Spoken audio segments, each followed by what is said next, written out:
Assalamualaikum warahmatullahi wabarakatuh. Perkenalkan, nama saya Melly Purnamasari dari kelas 3A Manajemen, mata kuliah Bank dan Lembaga Keuangan. Di video ini saya akan membahas tentang 8 materi bank dan lembaga keuangan yang terdiri dari yang pertama, ruang lingkup lembaga keuangan. Lalu yang kedua, perkembangan dan jenis bank. Yang ketiga, kesehatan dan rahasia bank. Lalu yang keempat, sumber-sumber dana bank. Lalu yang kelima, jasa-jasa bank lainnya. Yang keenam, perusahaan dana pensiun.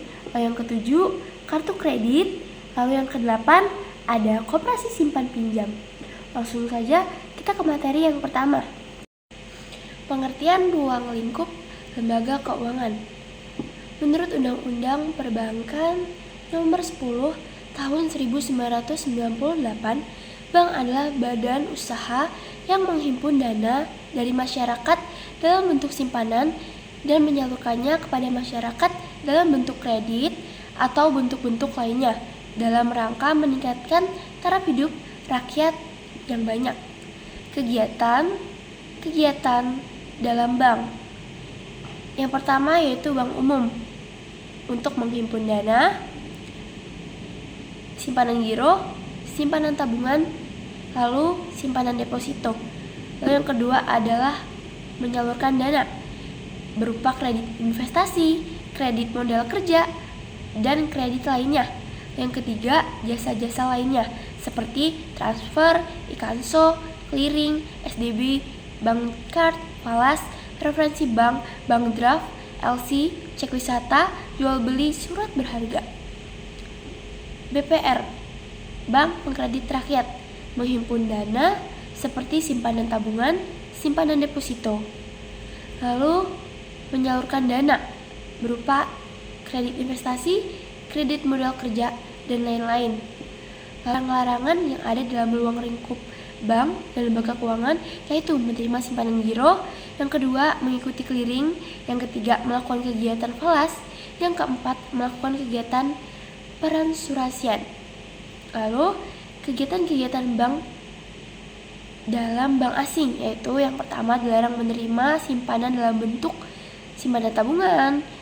Kredit diberikan untuk bidang tertentu seperti perdagangan internasional, bidang industri, produksi, penanaman modal asing atau campuran. Kredit yang tidak dapat dipenuhi oleh bank swasta. Lalu jasa-jasa bank lainnya seperti transfer, clearing, inkaso, jual beli, falas, dan lain-lain. Lalu apa sih fungsi dari bank?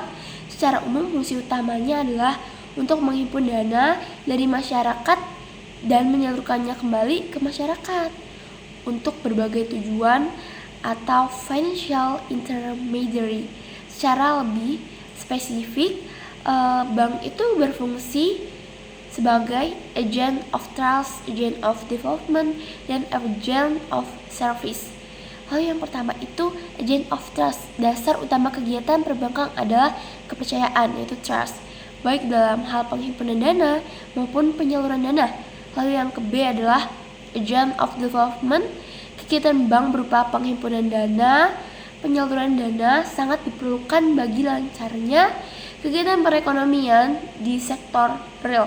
Lalu yang C adalah agent of service. Bank juga memberikan penawaran jasa perbankan yang lain kepada masyarakat.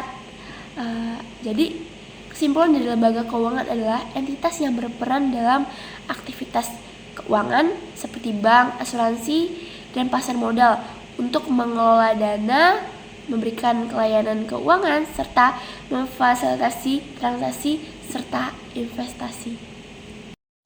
Lalu yang kedua adalah perkembangan dan jenis bank di Indonesia. Perkembangan perbankan mengalami transformasi seiring dengan perubahan internal dan eksternal dunia perbankan. Dibagi menjadi 4 periode dengan ciri-ciri khusus dan masing-masing. Yang pertama, pengertian bank adalah badan usaha yang menghimpun dana dari masyarakat dalam bentuk simpanan dan menyalurkannya kembali kepada masyarakat dalam bentuk kredit dan berbagai bentuk lainnya. dengan tujuan meningkatkan taraf hidup rakyat banyak. Jenis bank menurut kegiatan usaha. Sebelum Undang-Undang Nomor 7 Tahun 1992, bank digolongkan berdasarkan kegiatan usahanya. Setelah itu, ada dua jenis bank resmi, yaitu bank umum dan bank pengkreditan rakyat, yaitu BPR. Bank umum memiliki tugas yang pertama, melaksanakan kegiatan usaha konvensional atau berdasarkan prinsip syariah. Yang kedua, menyediakan layanan dalam lalu lintas pembayaran. Yang ketiga, kegiatan melibatkan penghimpunan dana, memberikan kredit, dan menerbitkan surat pengakuan utang. Lalu yang kedua yaitu Bank Pengkreditan Rakyat atau BPR. Melaksanakan kegiatan usaha konvensional atau berdasarkan prinsip syariah. Yang kedua, tidak memberikan layanan dalam lalu lintas pembayaran. Yang ketiga, kegiatan melibatkan penghimpunan dana, memberikan kredit, dan menyediakan pembiayaan sesuai dengan prinsip syariah. Lalu, jenis bank menurut pendirian dan kepemilikannya. Yang pertama itu bank umum. Tujuannya adalah didirikan dengan izin direksi Bank Indonesia. Yang kedua, persetujuan prinsip dianjurkan oleh calon pemilik. Yang ketiga, izin usaha diajukan oleh direksi bank kepada direksi Bank Indonesia. Lalu yang kedua yaitu contoh dari bank pengkreditan rakyat hanya dapat didirikan dan dimiliki oleh warga negara Indonesia asli, Badan Hukum Indonesia, pemerintahan daerah, atau bersama-sama di antara ketiganya. Lalu, jenis bank menurut target pasar. Yang pertama, retail bank. Berfokus pada pelayanan serta transaksi kepada nasabah retail, termasuk individu atau perusahaan kecil dan juga lembaga kecil. Corporate bank. Berfokus untuk melayani transaksi nasabah berskala yang besar. Retail corporate bank. Memberikan pelayanan kepada nasabah retail dan korporasinya. Lalu jenis bank menurut fungsinya, yang terdiri dari yang pertama bank sentral, di mana badan hukum milik negara yang membantu pemerintahan. Lalu yang kedua adalah bank umum, sumber utama dananya berasal dari simpanan pihak ketiga dan memberikan kredit jangka pendek. Lalu yang ketiga adalah bank pembangunan, mengumpulkan dana dari simpanan deposito dan commercial paper. Yang keempat, bank desa dan juga BPR, fokus pada fungsi pengkreditan dan penghimpunan dana untuk perkembangan desa ataupun sektor pertanian dan pedesaannya. Lalu, jenis bank menurut status kepemilikannya. Yang pertama adalah bank milik negara, swasta nasional, swasta asing, pembangunan daerah, dan juga campuran. Lalu, jenis bank menurut penciptaan uang giral. Yang pertama, bank primer melaksanakan semua transaksi yang berhubungan langsung dengan kas. Yang kedua, bank sekunder. Artinya itu adalah hanya melaksanakan transaksi kas berdasarkan secara langsung. Lalu, manfaat dan juga resiko, kelebihan ataupun kekurangan dari bank. Manfaatnya, meningkatkan taraf hidup masyarakat, menyediakan layanan dan keuangan, mendukung pertumbuhan ekonomi. Resikonya itu resiko kredit, resiko pasar, resiko likuiditas, dan resiko operasional. Kelebihannya, mendukung pertumbuhan ekonomi, memberikan akses keuangan, meningkatkan investasi. Lalu, kekurangannya itu resiko keuangan, potensi krisis keuangan, dan juga masalah regulasi. Lalu, kesimpulannya adalah bank adalah lembaga keuangan yang berperan penting dalam ekonomi, menyediakan layanan keuangan untuk masyarakat dan berbagai sektor. Perkembangan bank mencakup berbagai jenis dengan fungsi dan tujuan yang berbeda. Sementara bank memberikan manfaat besar bagi pembangunan ekonomi. Mereka juga dihadapkan pada berbagai resiko dan tantangan yang perlu diatasi untuk menjaga stabilitas sistem keuangannya. Pengertian kesehatan dan rahasia bank. Yang ketiga, kesehatan suatu bank dapat diartikan sebagai kemampuan suatu bank untuk melakukan kegiatan operasional perbankan secara normal dan mampu memenuhi semua kewajibannya dengan baik dengan cara-cara yang sesuai dengan peraturan perbankan yang telah berlaku. Tingkat kesehatan bank merupakan hasil penilaian kualitatif dan berbagai aspek yang mempengaruhi terhadap kondisi atau kinerja suatu bank melalui penilaian faktor permodalan, kualitas aset, manajemen, rentabilitas, likuiditas, dan sensitivitas terhadap risiko pasar. Dalam Undang-Undang Nomor 7 Tahun 1992, yang dimaksud dengan rahasia bank adalah segala sesuatu yang berhubungan dengan keuangan dan hal-hal lain dari nasabah bank yang menurut kelaziman dunia perbankan wajib dirahasiakan. Bertujuan dasar dari kegiatan perbankan adalah kepercayaan. Tanpa adanya kepercayaan dari masyarakat terhadap perbankan dan juga sebaliknya, maka kegiatan perbankan tidak akan dapat berjalan dengan baik. Kesimpulan dari perbankan adalah kekayaan yang paling berharga dalam hidup, sedangkan rahasia bank mengacu pada informasi keuangan yang harus dijaga privasinya untuk keamanan dan kepercayaan finansial yang terjaga. Materi selanjutnya adalah sumber-sumber dana bank. Terbagi ke dalam 3 jenis yang terdiri dari 1. Dana yang bersumber dari bank itu sendiri, artinya dana ini merupakan dana dari modal sendiri. Modal sendiri artinya adalah modal setoran dari para pemegang sahamnya. Lalu yang kedua, sumber yang berasal dari masyarakat luas, artinya sumber dana ini merupakan sumber dana yang terpenting bagi kegiatan sebuah operasional bank karena ini merupakan ukuran keberhasilannya dari suatu bank jika mampu membiayai operasionalnya dari sumber dana ini sendiri. Lalu yang ketiga adalah sumber yang bersumber dari lembaga lainnya. Artinya sumber dana yang ketiga ini merupakan tambahan jika bank mengalami kesulitan dalam mencari sumber dana pertama ataupun kedua di atas pencarian. Dari sumber dana ini relatif lebih mahal dan sifatnya hanya sementara waktu saja. Selanjutnya yaitu adalah simpanan giro.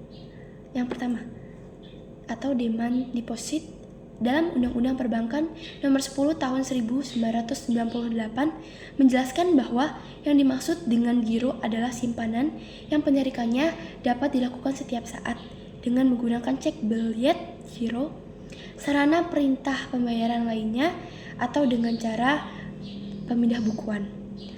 Sarana penarikan untuk menarik dana di rekening giro adalah yang pertama cek. Cek merupakan surat perintah tanpa syarat dari nasabah ke bank yang memelihara rekening giro nasabah tersebut untuk membayar sejumlah uang kepada pihak yang telah disebutkan di dalamnya atau kepada pemegang cek tersebut. Syarat lain yang ditetapkan oleh bank pada cek adalah yang pertama, pada surat cek harus tertulis perkataan. Yang kedua, surat cek harus berisi perintah tak bersyarat untuk membayar sejumlah uang tertentu. Yang ketiga, persyaratan lain-lainnya. Lalu, jenis-jenis cek terbagi ke dalam beberapa jenis. Yang pertama, cek atas nama. Yang kedua, cek atas unjuk. Yang ketiga, cek silang. Yang keempat, cek mundur. Yang kelima, cek kosong. Lalu yang kedua, yaitu biliet giro, merupakan surat perintah dari nasabah kepada bank yang memelihara rekening giro nasabah tersebut untuk memindah bukukan sejumlah uang dari rekening yang bersangkutan kepada pihak penerima yang disebutkan namanya pada bank yang sama ataupun bank yang berbeda. Lalu yang ketiga adalah alat pembayaran lainnya, surat perintah kepada bank yang dibuat secara tertulis pada kertas yang ditandatangani oleh pemegang rekening atau kuasanya untuk membayar sejumlah uang tertentu kepada pihak lain pada bank yang sama ataupun bank lain yang berbeda, bersifat tunai atau pemindahan bukuan. Selanjutnya itu lalu yang kedua yaitu simpanan tabungan atau saving deposit. Menurut Undang-Undang Nomor 10 Tahun 1998 adalah simpanan yang penarikannya hanya dapat dilakukan menurut syarat-syarat tertentu yang telah disepakati, tetapi tidak dapat ditarik dengan cek. Juliet giro, dan atau alat lainnya yang dipersamakan dengan itu. Lalu yang ketiga, simpanan deposit atau time deposit. Menurut Undang-Undang Nomor 10 Tahun 1998, simpanan deposit adalah simpanan yang penarikannya hanya dapat dilakukan pada waktu tertentu berdasarkan perjanjian nasabah dengan bank. Jenis-jenis deposit yaitu yang pertama, deposito berjangka, artinya diterbitkan oleh bank atas nama orang atau lembaga jangka. Waktu deposit bervariasi mulai dari 1, 3, 6, dan 12 bulan. Dapat ditarik setiap bulan atau pada saat jatuh tempo, baik tunai ataupun secara non-tunai, dengan cara pemindah bukuan. Lalu yang kedua adalah sertifikat deposit. Artinya, deposit diterbitkan atas unjuk, maksudnya hanya ada nilai nominalnya, tidak disertai dengan nama orang ataupun lembaga hingga dapat diperjualbelikan kepada pihak lain. Diterbitkan dengan jangka waktu 1, 3, 4, 6, hingga 12 bulan. Yang ketiga adalah deposit on call, artinya berjangka waktu minimal 7 hari dan paling lama 1 bulan, diterbitkan atas nama dan biasanya dalam jumlah yang besar. Misalnya 100 juta rupiah, tergantung dari bank yang menerbitkan deposit on call tersebut. Selanjutnya, jasa-jasa bank lainnya. Pengertiannya, jasa-jasa bank lainnya merupakan kegiatan perbankan yang ketiga. Tujuan pemberian jasa-jasa bank ini adalah untuk mendukung dan juga memperlancar kegiatan penghimpunan dana dan juga menyalurkan dana. Semakin lengkap jasa yang telah diberikan bank, maka semakin baik penanganan, dalam arti jika nasabah hendak melakukan suatu transaksi perbankan cukup di satu bank saja. Keuntungan yang dapat diperoleh dari biaya jasa-jasa lainnya: biaya administrasi, biaya kirim, biaya tagih, biaya sewa, biaya iuran, dan juga biaya provinsi dan komisi. Lalu, jenis-jenisnya terbagi ke dalam beberapa jenis. Yang pertama, kirim uang atau transfer. Transfer merupakan jasa pengiriman uang lewat bank, baik dalam kota, luar kota, ataupun luar negeri. Kecepatan pengiriman, lama pengiriman, besarnya biaya sangat tergantung dari sarana yang digunakan untuk mengirim. Lalu yang kedua adalah clearing, menyerahkan warkat-warkat yang akan dikeliringkan di lembaga clearing. Penagihan warkat seperti cek atau biji dari dalam kota. Lembaga clearing ini dibentuk dan dikoordinasikan oleh Bank Indonesia sendiri. Setiap hari kerja peserta clearing adalah bank yang sudah memperoleh izin dari Bank Indonesia sendiri. Ikanso collection. Ikanso merupakan jasa bank untuk menagihan warkat-warkat yang berasal dari luar kota maupun luar negeri. Lalu yang keempat adalah safe deposit box atau safe deposit box. SDB merupakan jasa-jasa bank yang diberikan kepada para nasabahnya. SDB terbentuk kotak dengan ukuran tertentu dan disewakan kepada nasabah yang berkepentingan untuk menyimpan dokumen-dokumen atau benda-benda berharga miliknya. Selanjutnya, yang kelima yaitu bank cards. Bank cards merupakan kartu plastik yang dikeluarkan oleh bank yang diberikan kepada nasabahnya untuk dapat dipergunakan sebagai alat pembayaran di tempat-tempat tertentu.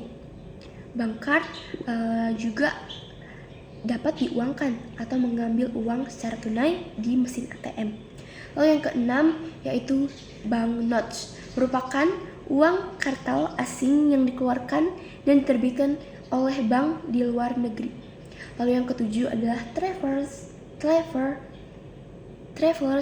check, dikenal dengan nama cek wisata atau cek perjalanan yang biasanya digunakan oleh mereka yang hendak berpergian atau sering ke luar negeri, biasa disebut dengan turis. Yang ke-8 yaitu letter of credit atau LC. Letter of credit merupakan salah satu jasa bank yang diberikan kepada masyarakat untuk memperlancar arus barang ekspor ataupun impor, termasuk barang dalam negeri ataupun antar pulau. Yang ke-9, bank garansi dan referensi bank. Bank garansi yaitu jaminan pembayaran yang diberikan oleh bank kepada suatu pihak, baik perorangan, perusahaan, atau badan atau lembaga lainnya dalam bentuk surat jaminan. Lalu yang ke-10 adalah memberikan jasa-jasa di pasar modal.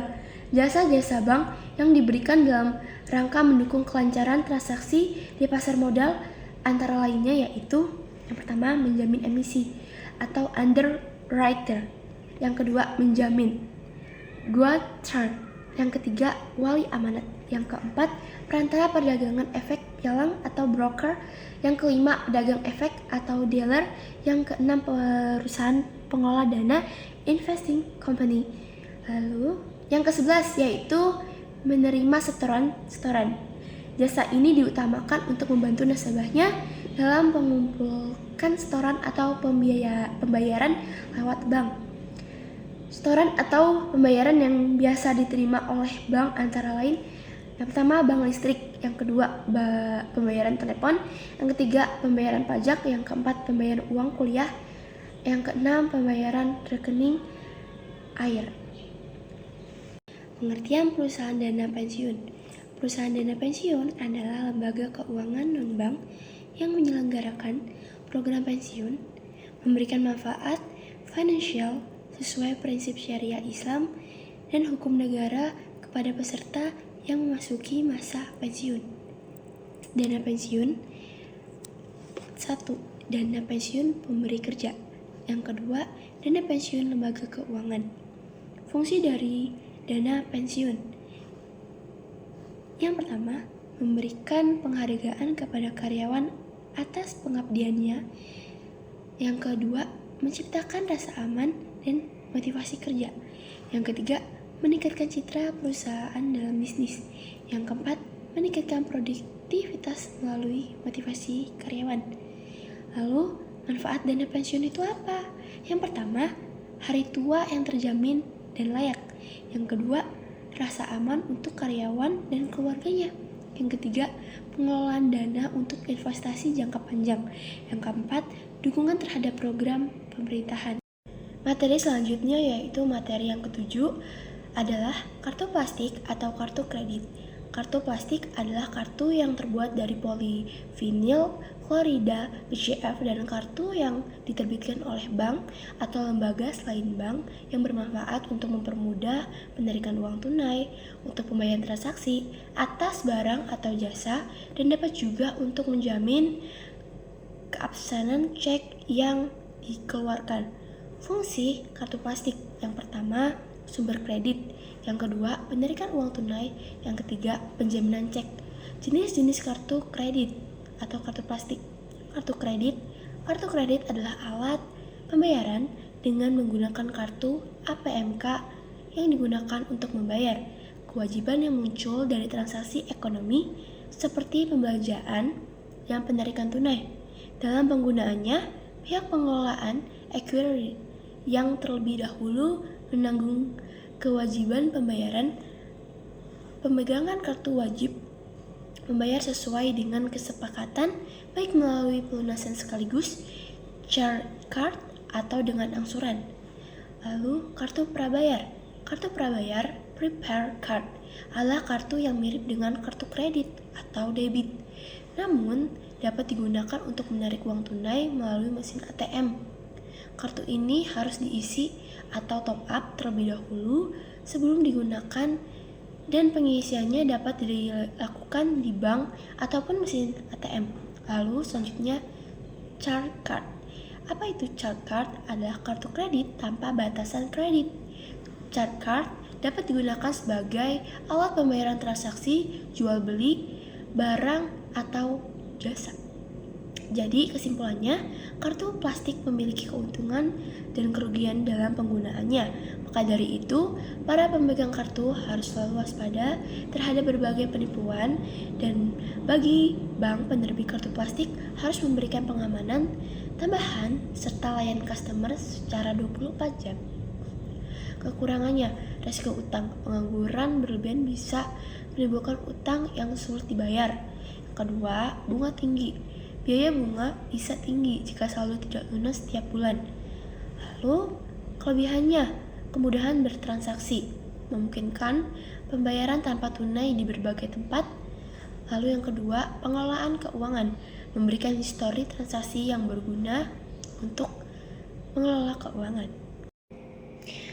Materi selanjutnya adalah koperasi simpan pinjam. Pengertian simpan pinjam. Koperasi simpan pinjam adalah badan usaha yang terdiri dari individu atau badan hukum yang melakukan kegiatan ekonomi berdasarkan prinsip-prinsip koperasi. Koperasi ini berfokus pada pembentukan dan memberikan pinjaman modal kepada anggotanya dengan pengelolaan demokratis dan partisipasi sukarela dari anggotanya. Fungsi dari koperasi simpan pinjam yang terdiri dari yang pertama, membangun dan mengembangkan ekonomi anggota serta masyarakat pada umumnya. Yang kedua, meningkatkan kesejahteraan ekonomi dan sosial pada anggotanya. Yang ketiga, memperkokoh perekonomian rakyat sebagai dasar kekuatan dan juga ketahanan perekonomian nasional. Lalu, apa aja sih tugas koperasi simpan pinjam? Sebagai lembaga keuangan koperasi, kegiatan usaha utamanya adalah dalam bidang pengkreditan atau simpan pinjam. Tugasnya adalah membantu memperbaiki keadaan perekonomian dan juga kesejahteraan anggota melalui penerimaan simpanan dan pemberian pinjaman dengan syarat yang mudah dan bunga yang ringan. Lalu, apa sih kelebihannya? Kelebihan koperasi simpan pinjam. Yang pertama, mendapatkan sisa hasil usaha atau SAU berdasarkan modal keuntungannya. Lalu yang kedua, hemat pengeluaran karena pembelian barang lebih murah. Yang ketiga, kemudahan dalam meminjam uang. Yang keempat, pelatihan usaha dan peluang memperluas relasi. Yang kelima, koperasi mengutamakan kepentingan para anggotanya. Lalu, kekurangan koperasi itu apa aja? Kekurangan koperasi simpan pinjam. Yang pertama, kesadaran beroperasi anggota masih lemah. Yang kedua, daya saing koperasi yang lemah. Ketiga, terbatasnya modal dan kesulitannya mendapatkannya. Yang keempat, keuntungan tenaga profesional dalam pengelolaan. Yang kelima, potensi konflik kepentingan di dalam koperasi sering terjadi. Lalu, kesimpulan dari koperasi simpan pinjam merupakan entitas ekonomi yang berfokus pada pemberian layanan keuangan kepada anggotanya dengan fokus utamanya adalah simpanan dan pinjaman modal usaha. Meskipun memiliki potensi positif dalam pemberdayaan ekonomi lokal, koperasi juga pasti menghadapi tantangan seperti kesadaran anggota yang perlu ditingkatkan dan kebutuhan modal yang masih terbatas. Oleh karena itu, manajemen yang efisiensi dan sesuai dengan kebutuhan anggota serta regulasi sangat penting untuk keberlangsungan dan kesuksesan koperasi dari simpan pinjam. Demikian materi yang bisa saya sampaikan untuk tugas ujian akhir semester dari mata kuliah Bank dan Lembaga Keuangan. Kurang lebihnya mohon maaf. Wassalamualaikum warahmatullahi wabarakatuh.